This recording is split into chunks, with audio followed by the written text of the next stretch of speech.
جس کو حسد جس سے کر رہا ہے اسی کو اس کی نیکیاں مل رہی ہیں. یعنی جس سے حسد کر رہا تھا اس کی نیکیاں چھن جائیں, اپنی نیکیاں بھی اس کو دے آئے. قریشی صاحب سے سن لیں نعت اور پھر جاتے ہیں ایک بریک کی طرف. قریشی صاحب آپ سے نعت رسول مقبول صلی اللہ علیہ وسلم سنتے ہیں. یہ کینہ, بغض اور حسد, اس میں ہشام صاحب ہم تفریق کیسے کرتے ہیں؟ بنیادی طور کے اوپر اگر آپ یہ دیکھیں نا, حسد کی جو بنیاد ہے وہ کینہ ہی ہے.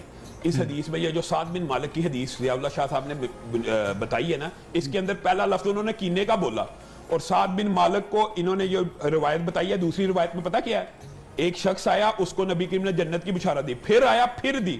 3 دن لگاتار وہی سعد بن مالک آتے رہے, تینوں مرتبہ رسول اللہ نے ان کو جنت کی بشارت دی. تو عبداللہ بن عمر گئے کہ میری باپ کے ساتھ لڑائی ہوگی, میں تیرے ساتھ 3 دن گزارنا چاہتا ہوں. انہوں نے یہ بات بتائی, پہلے اس کا منہ کے اندر سے لفظ یہ نکلا کہ میں کسی کے بارے میں کینہ نہیں رکھتا, پھر کہا کہ میں کسی کے بارے میں حسد نہیں رکھتا. بنیادی طور پہ یہ جو دل کی بیماری کینہ اور بغض ہے نا, یہ حسد کو جنم دیتا ہے. اور قرآن پاک میں اسی لیے اللہ نے کہا ہے وَلَوْ كُنْتَ فَظًّا غَلِيظَ الْقَلْبِ لَانفَضُّوا مِنْ حَوْلِكَ. پیارے رسول صلی اللہ علیہ وسلم, اگر آپ کا دل بھی غلیظ القلب ہوتا, یعنی بیماری ہوتا, یہ ماجگاہ ہوتا, تو آپ کے ارد گرد یہ لاکھوں شمع رسالت کے پروانے اکٹھے نہ ہوتے.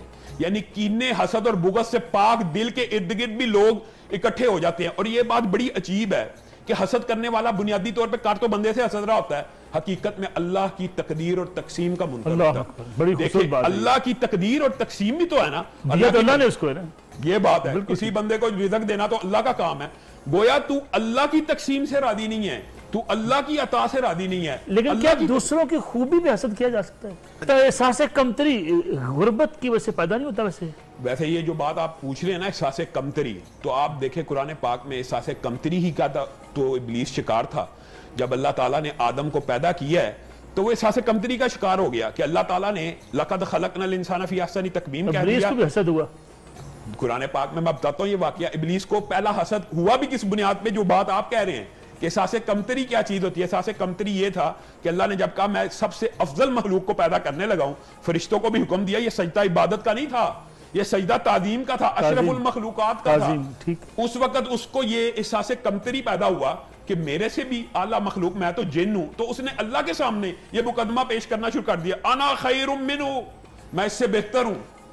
اللہ تعالیٰ نے کہا وہ بہتر ہے, اور وہ کہنے لگا نہیں میں بہتر ہوں, مجھے تو نے آگ سے پیدا کیا, آگ اوپر کو اٹھتی ہے, اس کو مٹی سے پیدا کیا, مٹی نیچے کو بیٹھتی ہے. دلائل دینا شروع کیے, اور دلائل اور فلسفے اور منطق میں دیکھیں یہ بات لاجیکل تھی کہ آگ روشنی دیتی ہے, آگ اوپر کو جاتی ہے, مٹی اگر بند کر دی جائے تو اندھیرا ہو جاتا ہے, مٹی زمین کے اوپر گر جاتی ہے. تو بنیادی طور پہ تو حسد کی بنیاد کے اوپر ابلیس نے پہلا جرم دیکھ لیں, انسانی طریق کا قابل حسد کی بنیاد, اور ابلیس کی ابتدا حسد ہے انسان سے, بابا آدم سے, ہمارے والد سے حسد ہی اس کو لے دے گیا. اور دوسری بات پھر اسی پر بس لیے قرآن پاک میں ایک حسد کی جیسے ایک احساس کمتری ہے نا, اس کی ایک دوسری مثال بھی قرآن پاک میں ہے. حضرت یوسف کے بھائیوں نے حضرت یوسف سے کس بنیاد پہ حسد کیا؟ اللہ احساس کمتری تھا. احساس کمتری, وہ ان کے دماغ میں یہ بات آئی کہ ہمارا باپ شاید یوسف سے زیادہ پیار کرتا ہے, حالانکہ باپ نے فرق نہیں تھا کیا, لیکن دل میں یہ احساس کمتری پیدا ہو جانا بہت بڑی آپ نے نشاندہی کی ہے کہ احساس کمتری حسد کی بنیادی وجوہات میں بچوں میں بھی پیدا ہو سکتی ہے, کئی مرتبہ بھائیوں میں پیدا ہو سکتی ہے. بالکل, اور ہوتی یہ ہے. یہ جو آپ نے اردو میں عام فہم معاملات میں ہم کہتے ہیں شریکے کے رشتہ دار, کیا ہوتا ہے بھائی کی بھائی سے جو حسد ہوتا ہے وہ احساس کمتری کی وجہ سے ہوتا ہے. کسی کو نیگلیکٹ کرنے کی وجہ سے بھی احساس کمتری پیدا ہو جاتا ہے, پھر وہ بندہ اس سے حسد کرنا شروع کر دیتا ہے. یہ آپ نے بیماری کو جڑ سے پکڑا ہے. اور یہ حسد کی بیماری کے بارے میں حضرت یوسف کو ان کے باپ بھی سمجھا رہے ہیں کہ یہ دیکھو اس خواب کو اپنے بھائیوں سے ذکر نہ کرنا, اس خواب کا کہ تیرے بھائی حسد نہ کر لیں. اور جو شاہ صاحب نے بات کی ہے نا کہ اعوذ بکلمات اللہ التامہ من شر کل شیطان وہامہ ومن کل عین لامہ, اس کے اندر حسد والی آنکھ شامل ہے. کئی دفعہ نظر کا لگ جانا, نظر بد کا حسد کی بنیاد کے اوپر اتنا زہریلا ہوتا ہے انسان بیمار پڑ جاتا ہے. رسول اللہ صلی اللہ علیہ وسلم نے فرمایا اونٹ کو ہانڈی تک پہنچانے والی چیز ہے نظر بد لگ جاتی ہے, اور اس کی بنیادی وجہ حسد ہوتی ہے, بغض ہوتی ہے, کینہ ہوتی ہے. اور حسد کی بنیادی وجوہات میں سے ایک احساس کمتری بھی ہے, فخر تکبر بھی ہے, مال و دولت کی ہرس بھی ہے, ہوس بھی ہے, سب چیزیں اس میں. یہ حسد سیری ٹرانسمیشن میں ایک بار پھر خوش آمدید. حافظ شام علی ظہیر صاحب, کیا کمزور ایمان کی علامت ہے حسد؟ بے شک یہ تقدیر کے اوپر ایمان نہ رکھنے کی علامت ہے, اور لالچ کی علامت ہے. اور ظاہر ہے جس کے اندر لالچ ہے اس کا ایمان کمزور ہے. خود رسول اللہ صلی اللہ علیہ وسلم نے فرما دیا ایمان اور حسد ایک دل میں جمع نہیں ہو سکتے. بات ختم. اس کا مطلب ہے کہ کمزور ایمان نہیں, ایمان کی تو اس کا اللہ کے اوپر توکل ہے, اللہ کے فیصلوں پر یقین ہے, تو حسد ایمان کی تو رسول اللہ نفی کر دی نا کہ حسد اور ایمان ایک دل میں اکٹھے آ ہی نہیں سکتے. اور رسول اللہ صلی اللہ علیہ وسلم کی حدیث اس بات کے اوپر دلالت کرتی ہیں کہ جنت ان لوگوں سے بھری ہوئی ہے جن کے دل کینہ, بغض, حسد سے پاک ہیں. جنت ان لوگوں سے بھری ہوئی ہے جن کے دل, حتیٰ کہ رسول اللہ صلی اللہ علیہ وسلم نے حضرت عائشہ کو یہاں تک کہہ دیا, حضرت عائشہ نے ایک مرتبہ کہہ دیا کہ حضرت صفیہ کوتاہ قد ہیں. اب یہ بتائیں, یہ اتنی کوئی معیوب بات نہیں ہے کہ قد چھوٹا بھی تھا ان کا. تو رسول اللہ صلی اللہ علیہ وسلم نے کہا اگر تیری بات کی گولی بنا کے نا مفہوم ایک میٹھے سمندر میں ڈال دی جائے نا, پورا سمندر کڑوا ہو جائے. اتنی سی بات بھی رسول اللہ کو برداشت نہیں ہے. اور رسول اللہ صلی اللہ علیہ وسلم کو تو یہ بھی برداشت نہیں ہے. حضرت عثمان ایک دن سفارش لے کے آگے ان لوگوں کو جنہوں نے رسول اللہ صلی اللہ علیہ وسلم نے, آپ کو پتا ہے نا, فتح مکہ کے موقع پہ معافی کا اعلان کیا, لیکن بعض لوگوں کا کہا اگر خانہ کعبہ کے پردوں کے ساتھ بھی لٹکے ہوں گے تو ان کو قتل کرنا. ان میں سے ایک کو حضرت عثمان لے کے آگے اور امان طلب کی کہ اللہ کے رسول آپ نے فلاں کو معاف کر دیا, فلاں کو کر دیا, اس کو بھی کر دیجئے.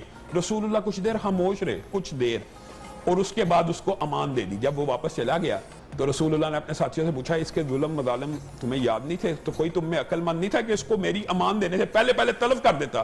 تو صحابہ نے رسول اللہ سے کہہ دیا کہ آپ ہمیں آنکھ سے اشارہ کر دیتے. تو رسول اللہ نے کہا میں پیغمبر ہوں, میں رسول ہوں, میں ایک آنکھ کی خیانت بھی نہیں کر سکتا, اور میں سامنے سے اگر قتل کرنا ہوتا تو کرواتا. اسلام میں تو اتنی سی خیانت بھی نہیں ہے. اور رسول اللہ صلی اللہ علیہ وسلم کے ساتھ یہودیوں نے, جو شاہ صاحب نے اشارہ کیا نا نصر اللہ بھائی, رسول اللہ صلی اللہ علیہ وسلم کو جو زہر دیا گیا ہے یہودیوں نے کیوں دیا؟ حسد کی وجہ سے. قرآن پاک میں یہ لفظ موجود ہیں کہ یہ تمہیں ایسے پہچانتے ہیں جیسے اپنے بچوں کو پہچانتے ہیں.